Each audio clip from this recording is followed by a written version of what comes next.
বসিয়ে সেখান থেকে বাংলাদেশের বিরুদ্ধে উস্কানি দিয়ে দেশের অভ্যন্তরে বিশৃঙ্খলা সৃষ্টি করবার অপরাধপরতার বিহিত করতে হবে।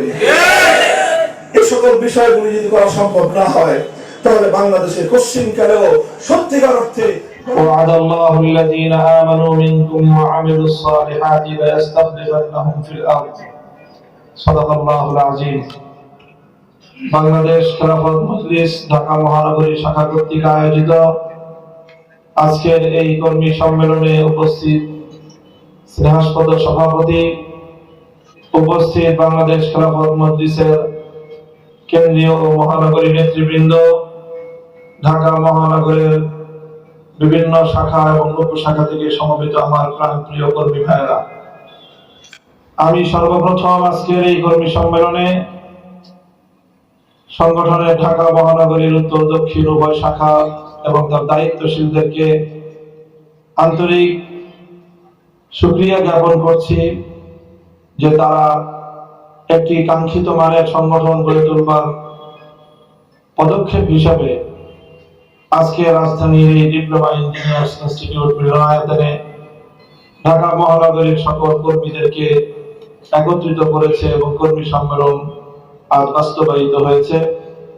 এজন্য তাদেরকে আমি ধন্যবাদ জ্ঞাপন করছি এবং আপনাদের সকল কর্মী ভাইদেরকে আমি আন্তরিক অভিনন্দন জানাচ্ছি। এভাবে ইনশাআল্লাহ ভবিষ্যতে পরবর্তী কেন্দ্রের পক্ষ থেকে প্রদত্ত প্রতিটি নির্দেশনা আপনারা বাস্তবায়ন করবেন সেই প্রত্যাশা আমি ব্যক্ত করছি। প্রিয় দিনী ভাইরা, বাংলাদেশ খেলাফত মজলিস একটি নিয়মতান্ত্রিক সংগঠন। এই সংগঠনের প্রাথমিক লক্ষ্য হলো আল্লাহর জমিনে আল্লাহর দ্বীনকে বিজয়ী করবার জন্য পর্যাপ্ত যোগ্য দায়িত্বশীল গড়ে তোলা। বাংলাদেশের প্রতিটি পাড়ায় পাড়ায়, প্রতিটি গ্রামে গ্রামে, প্রতিটি মহল্লায় মহল্লায় খেলাফত প্রতিষ্ঠায় জাতিকে নেতৃত্ব দেওয়ার জন্য যোগ্য দায়িত্বশীল তৈরি করা, এটি হলো সংগঠনের ঐতিহাসিক দায়িত্ব। যদি আমরা আমাদের এই কাজটুকু করতে পারি, বাংলাদেশে যদি প্রায় 1 লক্ষ গ্রাম থেকে থাকে, আমাদের প্রতিটি গ্রামে অন্তত 3 জন করে ডেডিকেটেড দায়িত্বশীল, জবাবদিহিতার মানে উত্তীর্ণ, তাকওয়া, ইখলাস লিল্লাহিয়াত এবং যোগ্যতার মানে উত্তীর্ণ যদি আমরা 3 লক্ষ দায়িত্বশীল তৈরি করার প্রাথমিক টার্গেট যদি আমরা পূরণ করতে পারি, ইনশাআল্লাহ বাংলাদেশ ইসলামী বিপ্লব হবে এবং সেই বিপ্লবে বাংলাদেশ খেলাফত মজলিসের দায়িত্বশীলরা অগ্রণী ভূমিকা পালন করতে সক্ষম হবে। এদেশের মানুষ বাংলাদেশ খেলাফত মজলিসের উপর আস্থা অতীতে রেখেছে এবং বাংলাদেশ খেলাফত মজলিস তার প্রতিষ্ঠা দীর্ঘ 35 বছরে দেশ, জাতি এবং ইসলামের কল্যাণে অনেক ঐতিহাসিক ভূমিকা পালন করেছে। প্রতিষ্ঠার কাছাকাছি সময়ে 1992 সালের অযোধ্যায় উগ্রবাদী হিন্দু গোষ্ঠী কর্তৃক শাহাদাত প্রাপ্ত বাবরি মসজিদ নির্মাণের লক্ষ্যে 1993 সালের গোড়ার দিকে শাইখুল হাদিস আল্লামা আজিজুল হক রহমাতুল্লাহি আলাইহি আহুত ঐতিহাসিক বাবরি মসজিদ লং মার্চের সংগঠকের ভূমিকা পালন করে বাংলাদেশ খেলাফত মজলিস একটি ঐতিহাসিক দায়িত্ব পালন করেছে। ইতিহাস বাংলাদেশ খেলাফত মজলিসকে সেজন্য স্মরণ করবে ইনশাআল্লাহ। ঠিক তেমনি ভাবে বিশ্ব ইসলামী আন্দোলনের প্রতিটি ক্ষেত্রে, উম্মার প্রতিটি ক্রান্তিকালে বাংলাদেশ থেকে, বাংলার মাটি থেকে বাংলাদেশ খেলাফত মজলিস যেভাবে নির্যাতিত, নিপীড়িত মজলুম মুসলিম উম্মার সাথে সংহতি প্রকাশ করে তাদের পাশে দাঁড়াবার জন্য যে ঐতিহাসিক ভূমিকা পালন করেছে, বসনিয়া এবং হার্জেগোভিনায় সেই সার্বিয়ানদের আগ্রাসন এবং তাদের নির্মম নির্যাতনের মুখে বাংলাদেশ খেলাফত মজলিস বাংলাদেশ থেকে মুজাহিদ বাহিনী প্রেরণ করবার উদ্যোগ গ্রহণ করেছিল।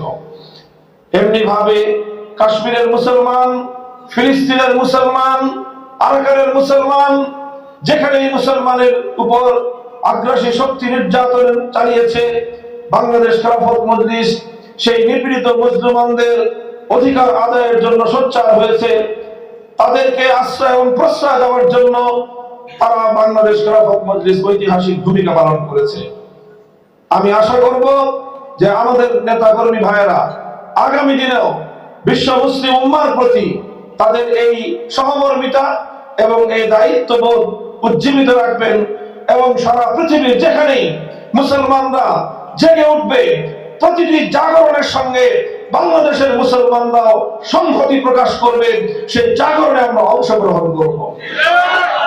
সেই ধারাবাহিকতায় আজ যখন পৃথিবীতে সিরিয়ার ঐতিহাসিক মুসলমানদের বিজয় অর্জিত হয়েছে, সেই বিজয়কে আমরা অভিনন্দন জানাই এবং সেই বিজয়ের মধ্য দিয়ে সারা পৃথিবীর কুফরি এবং তাগুতি শক্তিগুলোকে আমরা বার্তা দিয়ে দিতে চাই, তোমাদের কাল ফুরিয়ে আসছে। সারা দুনিয়াতে ইসলামের বিজয় আসবে, সে বিজয় রুখে দেওয়ার সাধ্য পৃথিবীর কোন শক্তির হবে না ইনশাআল্লাহ। সেই সঙ্গে আমরা আমাদের এই জাতীয় বাংলাদেশের জাতীয় প্রেক্ষাপটে আমরা অতীতের ইতিহাসকে স্মরণ করতে চাই।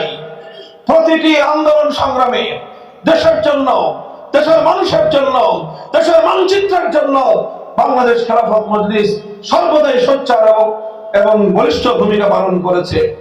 বাংলাদেশ খেলাফত মজলিস টিপাই বুক বাদমুখী ঐতিহাসিক লং মার্চ করেছে। বাংলাদেশ খেলাফত মজলিস পার্বত্য শান্তি চুক্তির বিরুদ্ধে ঐতিহাসিক লং মার্চ করে বাংলাদেশের 1/10 ভারতের হাতে তুলে দেওয়ার ষড়যন্ত্রকে রুখে দাঁড়িয়েছে। প্রতিটি দেশ বিরোধী চুক্তির বিরুদ্ধে বাংলাদেশ খেলাফত মজলিস গর্জে উঠেছে।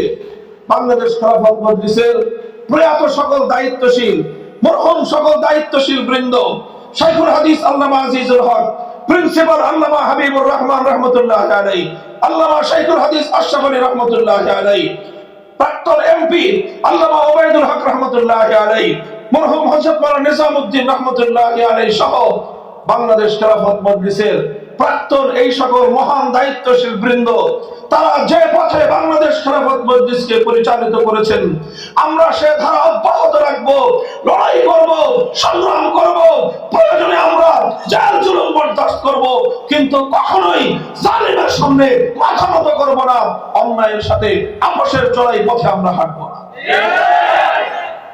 এই কাজগুলো করতে হলে প্রিয় সাথী বন্ধুগণ, আমাদেরকে অনেক কষ্ট সহিষ্ণু প্রশিক্ষণের পথ মারাতে হবে, অনেক পথ আমাদেরকে পাড়ি দিতে হবে। এই জন্য আমি সাংগঠনিকভাবে বাংলাদেশ খেলাফত মজলিস ঢাকা মহানগরীকে যেভাবে আমরা কেন্দ্রের পক্ষ থেকে আজকের এই কর্মী সম্মেলনের নির্দেশনা প্রদান করেছিলাম, ঠিক সেভাবে আগামী দিনে প্রতিটি থানায় থানায় বাংলাদেশ খেলাফত মজলিস ঢাকা মহানগরীকে কেন্দ্রের পক্ষ থেকে যেই নির্দেশনা প্রদান করা হবে, সেই নির্দেশনার আলোকে আপনারা প্রতিটি থানায় থানায় এভাবে নির্বাচিত দায়িত্বশীল, তালিকাভুক্ত দায়িত্বশীলদেরকে নিয়ে আপনারা কর্মসূচি পালন করবেন। এর মধ্য দিয়ে আমি যেটা বলছি যে বিপ্লবের জন্য একটা সময় মাটি উর্বর হয়ে ওঠে, বিপ্লবের জন্য এক সময় জাতি উন্মুখ হয়ে পড়ে, তখন বিপ্লবের জন্য মাঠে ময়দানে বিপ্লবী কর্মীর অভাব হয় না, নেতৃত্বের প্রয়োজন হয়। যদি সেই সময় জাতিকে সঠিক নেতৃত্ব দেওয়া যায়, তাহলে বিপ্লব কিভাবে আসে? বিগত 5ই আগস্ট বাংলাদেশের ঐতিহাসিক গণবিপ্লব, গণ অভ্যুত্থান, ছাত্র অভ্যুত্থান আর উজ্জ্বল দৃষ্টান্ত স্থাপন করেছে। বিপ্লবের জন্য যখন দেশ প্রস্তুত হয়েছে, ফাঁসিবাদের মোকাবেলা করবার জন্য জাতি যখন প্রস্তুত হয়েছে, বিএনপির প্রয়োজন হয় নাই, বড় বড় রাজনৈতিক দল জামাতে ইসলামীরও প্রয়োজন হয় নাই। অল্প কয়েকজন তরুণ ছাত্ররা নেতৃত্বের মানদণ্ডে যখন উত্তীর্ণ হয়েছে, আমার আল্লাহ পাক রব্বুল আলামিন ফাঁসিবাদের মোকাবেলায় এই তরুণ ছাত্র জনতাকে ঐতিহাসিক বিজয় দান করেছে। মনে রাখতে হবে, এভাবে বিপ্লবের যখন সময় চলে আসে, বিপ্লবের যখন উপযুক্ত সময় তৈরি হয়, বিপ্লবের জন্য যখন জাতি, মানচিত্র, মাটি যখন প্রস্তুত হয়, দেশ যখন প্রস্তুত হয়, তখন নেতৃত্বের প্রয়োজন হয়। সেই নেতৃত্ব গড়ে তোলাই একটি সংগঠনের ঐতিহাসিক দায়িত্ব এবং কর্তব্য।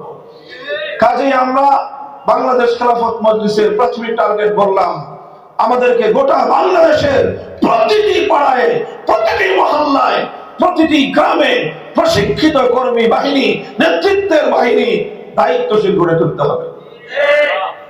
সংগঠনকে সবাইকে মনে রাখতে হবে, বাংলাদেশ খেলাফত মজলিস সংগঠন, এই সংগঠন আমরা যারা করি এখান থেকে আমাদের কোনো প্রাপ্তি নাই। দুনিয়াতে শুধু আমাদের দেয়ার জিনিস রয়েছে। আমাদের যা প্রাপ্তি ইনশাআল্লাহ আমরা আল্লাহর কাছ থেকে আমাদের সকল প্রাপ্তি বুঝে নেব। এখানে আমরা ত্যাগ স্বীকার করব, ত্যাগের জন্য সংগঠন করব, মানুষের জন্য ত্যাগ করব, ইসলামের জন্য ত্যাগ করব, জনগণের কল্যাণের জন্য আমরা আত্মত্যাগ করব। মানুষের কল্যাণের ক্ষেত্রে কোন ধর্মীয় পরিচয় আমরা বিবেচনা করব না। জাতি ধর্ম নির্বিশেষে প্রতিটি মানুষের পাশে আমাদেরকে দাঁড়াতে হবে। প্রতিটি মানুষের দুঃসময়ে তাদের মুখে, প্রতিটি ক্ষুধার্ত মানুষের মুখে আহার তুলে দিতে হবে। প্রতিটি শোকগ্রস্ত মানুষের মাথায় সান্ত্বনার পরশ বোলাতে হবে। প্রতিটি চিকিৎসাহীন মানুষকে চিকিৎসার জন্য তার পাশে দাঁড়াতে হবে। প্রতিটি দুর্দশাগ্রস্ত মানুষের দুর্দশার সময়ে তার সহকর্মী হয়ে তার মুখে হাসি ফোটাবার জন্য চেষ্টা করতে হবে। এটি আমাদের ঐতিহাসিক দায়িত্ব। সমাজের কল্যাণে যদি আমরা এভাবে দায়িত্ব পালন করতে না পারি, আল্লাহর দ্বীনকে বিজয়ী করবার কর্মী হিসেবে আমরা ভূমিকা পালন করতে পারবো না। এভাবে সমাজের ব্যাপক কল্যাণের মাধ্যমে, জনগণের কল্যাণের মাধ্যমে দেশ জাতির প্রতিটি ক্রান্তিকালে তাদের পাশে দাঁড়িয়ে তাদের আস্থা অর্জন করার মধ্য দিয়ে আমাদেরকে ইসলামী বিপ্লবের ক্ষেত্র তৈরি করতে হবে। সংগ্রামী সাথী ও বন্ধুগণ, বিগত 5ই আগস্ট বাংলাদেশে যে বিপ্লব হয়েছে, এই বিপ্লবকে বাংলাদেশ খেলাফত মজলিস সর্বতোভাবে সহযোগিতা করেছে। খেলাফত মজলিসের জনশক্তি বিভিন্ন জায়গায়, বাংলাদেশ খেলাফত মজলিস, যুব মজলিস, ছাত্র মজলিসের জনশক্তি বিভিন্ন জায়গায় তারা জীবনের ঝুঁকি নিয়ে এই বিপ্লবের সময় রাজপথে তারা অবস্থান নিয়েছে, ঐতিহাসিক ভূমিকা তারা পালন করেছে। আমরা বিপ্লবের কৃতিত্ব চাই না, কিন্তু আমরা বলতে চাই বিপ্লবের লক্ষ্য এবং উদ্দেশ্য যদি হাইজ্যাক করার চেষ্টা করা হয়, বাংলাদেশ খেলাফত মজলিস তার স্বার্থ এবং সামর্থ্যের আলোকে সবটুকু উজাড় করে দিয়ে রুখে দাঁড়াবে ইনশাআল্লাহ।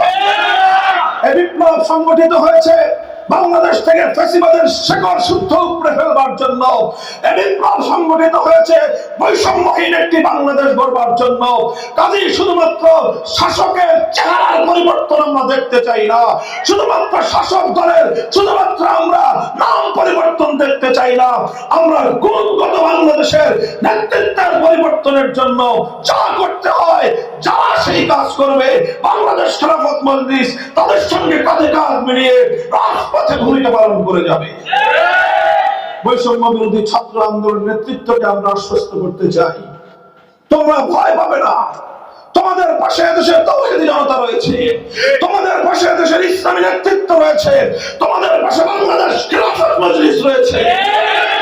তোমরা সাহসিকতার সাথে এগিয়ে যাও, তোমরা সাহসিকতার সাথে ভূমিকা পালন করো, তোমরা তোমাদের দায়িত্বশীল ভূমিকা পালন করো। ইনশাআল্লাহ দেশের জনগণ আর সেই পুরনো দিনের রাজনীতিতে ফিরে যেতে চায়। সংগ্রামী সাথী ও বন্ধুগণ, আজ পার্শ্ববর্তী ভারত যেভাবে বাংলাদেশকে 15টা বছর লুটে পুটে খেয়েছে, বাংলাদেশের মানুষের প্রতিটি অধিকার ভারত ছিনতাই করেছে, এদেশের মানুষের ভোটের অধিকার ছিনতাই করেছে, এদেশের মানুষের মান সম্মান নিয়ে, আত্মমর্যাদা নিয়ে বেঁচে থাকবার অধিকার কেড়ে নিয়েছে। বাংলাদেশের ফেলানিরা ভারতের সীমান্তে, বাংলার সীমান্তের কাঁটাতারে ছুঁড়ে থেকে গোটা বাংলাদেশকে তারা সেখানে রিপ্রেজেন্ট করেছে। বাংলাদেশ ফেলানির চিত্রের মাধ্যমে, ফেলানির ঝুলে থাকা লাশের মাধ্যমে গোটা বাংলাদেশ কাঁটাতারের মধ্যে ঝুলেছিল। আর সেই বাংলাদেশকে খুন করেছে মোদীর ভারত, নরেন্দ্র মোদীর ভারত। আজ বাংলাদেশকে হত্যা করার জন্য, বাংলাদেশকে ধ্বংস করার জন্য তার সকল অপকৌশল প্রয়োগ করেছে এবং সব অপকৌশল তার আলহামদুলিল্লাহ ব্যর্থ হয়েছে। এখন সবভাবে ব্যর্থ হয়ে তারা উন্মাদ হয়ে প্রলাপের মতো, তারা পাগলের মতো প্রলাপ বকতে শুরু করেছে। আমরা বলতে চাই অন্তর্বর্তীকালীন সরকারকে আমরা ধন্যবাদ জানাই। ভারতীয় আগ্রাসনের মোকাবেলায় যেভাবে গোটা জাতিকে তারা ঐক্যবদ্ধ করেছে, এই ঐক্য সামনে অব্যাহত রাখতে হবে। ভারতের আগ্রাসনের বিরুদ্ধে আত্মমর্যাদাপূর্ণ শক্তিশালী পররাষ্ট্রনীতি বাংলাদেশ আজ যেভাবে অবলম্বন করেছে, আগামী দিনে এই পররাষ্ট্রনীতি আরো শক্তিমান করতে হবে। দুর্বলতা দিয়ে কোশ্চেনকালেও কোন অপশক্তিকে দমন করা যায় না। যেমন কুকুর তেমন মুগুরের প্রয়োজন হয়। ভারত আমাদেরকে যা দিয়েছে তার পাল্টা জবাব দেওয়ার সময় এসেছে। এবার সংগ্রামী সাথী ও বন্ধুগণ, আমরা স্পষ্ট ভাষায় বলতে চাই, ভারতীয় আধিপত্যবাদকে শেকড় শুদ্ধ উপড়ে ফেলতে হবে। ভারতের আগ্রাসন শুরু হয়েছিল 1972 সালের ভারতের দালালের সংবিধান বাংলাদেশের মানুষের উপর চাপিয়ে দেওয়ার মধ্য দিয়ে। 1971-এর চেতনাকে ধ্বংস করে 72-এ যেভাবে শেখ মুজিবুর রহমান সাহেব ভারতের সংবিধানের মৌলনীতির আলোকে বাংলাদেশের সংবিধান তৈরি করেছিলেন, সেই 72 সালে 71-এর মুক্তিযুদ্ধের চেতনাকে গলা টিপে তারা হত্যা করেছিলেন। এরপর 72 সাল থেকে 2024 সাল পর্যন্ত, অর্ধ শতাব্দীকাল পর্যন্ত 72-এর বিকৃত ভারতীয় চেতনাকে 71-এর মহান মুক্তিযুদ্ধের চেতনার নামে বাংলাদেশের মানুষকে গেলাবার চেষ্টা করা হয়েছে। আমরা দায়িত্বহীন ভাষায় বলি, আমরা দিল্লিকে তালাক দিয়েছিলাম 47 সালে, আমরা কলকাতাকে লাঠি মেরেছিলাম 47 সালে, আমরা আমাদের বাংলাদেশের বর্ডারের চতুর্পার্শ্বের ভারত থেকে আমরা বিচ্ছিন্ন হয়েছিলাম একটি স্বপ্ন নিয়ে, একটি আকাঙ্ক্ষা নিয়ে, সেটি হলো এই জনপদ মুসলমানদের এখানে আল্লাহর কোরআনের রাজ কায়েম হবে, খেলাফতের শাসন কায়েম হবে, জাতি ধর্ম নির্বিশেষে প্রতিটি ধর্মাবলম্বীর জন্য ইসলাম প্রদত্ত অধিকার নিশ্চিত হবে। সেই স্বপ্ন নিয়ে আজও পর্যন্ত আমাদের সেই স্বপ্ন অপূর্ণ রয়ে গিয়েছে। এবার 2024 সালের আগস্ট বিপ্লবের পর আমরা এখন স্বপ্ন দেখতেই পারি এবং আমরা বদ্ধপরিকর হতে পারি, ইনশাআল্লাহ আগামীর বিপ্লব হবে চূড়ান্ত ইসলাম কায়েমের বিপ্লব। পরবর্তী বিপ্লব হবে আল্লাহর কোরআনের শাসন কায়েম করবার বিপ্লব। পরবর্তী বিপ্লব হবে খেলাফত ব্যবস্থা প্রতিষ্ঠার বিপ্লব। এই বিপ্লবের জন্য যখন আমার তরুণ প্রজন্ম প্রস্তুত হবে, ইনশাআল্লাহ কোন শক্তি বিপ্লবকে রুখে দাঁড়াতে পারবে। বাংলাদেশ খেলাফত মজলিসের সর্বস্তরের জনশক্তি এবং কর্মীকে সেই বিপ্লবের জন্য প্রস্তুত হতে হবে। আমার পূর্বতন দায়িত্বশীলরা নির্বাচন প্রসঙ্গে দায়িত্বহীন ভাষায় বলেছে, বাংলাদেশে 2000 তরতাজা প্রাণ রক্ত যাদের হাতে লেগে আছে, শহীদ আবু সাঈদের রক্তের দাগ যাদের হাতে লেগে আছে, মুগ্ধদের রক্তের দাগ যাদের হাতে লেগে আছে, সেই খুনি কোন মানুষকে বাংলাদেশের মানুষ রাজনীতিতে পুনর্বাসিত হতে দেখতে চায় না। আগে এই সকল হত্যাকাণ্ডের বিচার করতে হবে। আগে এই জুলাই আগস্ট বিপ্লবের খলনায়কদেরকে বিচারের কাঠগড়ায় দাঁড় করাতে হবে এবং তাদের আশ্রয়দাতা, প্রশ্রয়দাতা তাদেরকে নিজেদের কোলে বসিয়ে সেখান থেকে বাংলাদেশের বিরুদ্ধে উস্কানি দিয়ে দেশের অভ্যন্তরে বিশৃঙ্খলা সৃষ্টি করবার অপতৎপরতা বিহীন করতে হবে। এই সকল বিষয়গুলি যদি করা সম্ভব না হয়, তাহলে বাংলাদেশের পশ্চিমকালেও সত্যিকার অর্থে গণমানুষের যে ইচ্ছা, অভিপ্রায়, তার প্রতিফলন ঘটবে না। এই জন্য সংগ্রামী সাথী ও বন্ধুগণ, আমরা আমাদের বক্তব্য দীর্ঘায়িত করছি না। আল্লাহ পাক রব্বুল আলামিনের কাছে আমরা দোয়া করছি, দেশের মানুষের কাছে আমরা সেই প্রত্যাশা রাখছি যে ইনশাআল্লাহ আমরা ঐক্যবদ্ধভাবে আমরা সামনের দিকে এগিয়ে যাব। আগামীর বাংলাদেশ হবে ঐক্যের বাংলাদেশ। বিভাজনের রাজনীতি, শেখ হাসিনার আওয়ামী লীগের বিভাজনের রাজনীতি পরাজিত হয়েছে। যারাই আবার সামনের দিনে বিভাজনের রাজনীতি করতে চাইবে, বাংলাদেশের মানুষ তাদেরকে ইনশাআল্লাহ আর কখনোই বিশ্বাস করবে না, তাদেরকে প্রশ্রয় দিবে না। সেই প্রত্যাশা ব্যক্ত করে আবারও বাংলাদেশ খেলাফত মজলিসের প্রতিটি পাড়ায় পাড়ায়, মহল্লায় মহল্লায় শক্তিশালী সংগঠন গড়ে তুলবার উদাত্ত আহ্বান জানিয়ে বক্তব্য শেষ করছি। ওয়া আখিরু দাওয়ানা আলহামদুলিল্লাহি রাব্বিল আলামিন। আসসালামু আলাইকুম ওয়া রাহমাতুল্লাহ।